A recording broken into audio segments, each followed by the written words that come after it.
பேசாம இருந்தாலும் மனசோட மனசாக பேசிய ஒரு காலம், தூரத்தில் இருந்தாலும் தொடர்ந்து உன் அருகிலே குலவிய ஒரு காலம். இன்று நானும் ஓரத்தில்,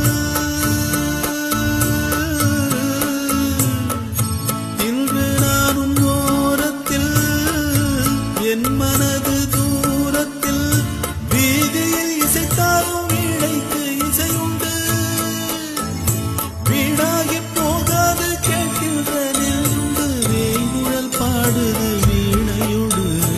உன் குத்தம்மா என் குத்தம்மா, யார நானும் குத்தம் சொல்ல, இது உன் குத்தம்மா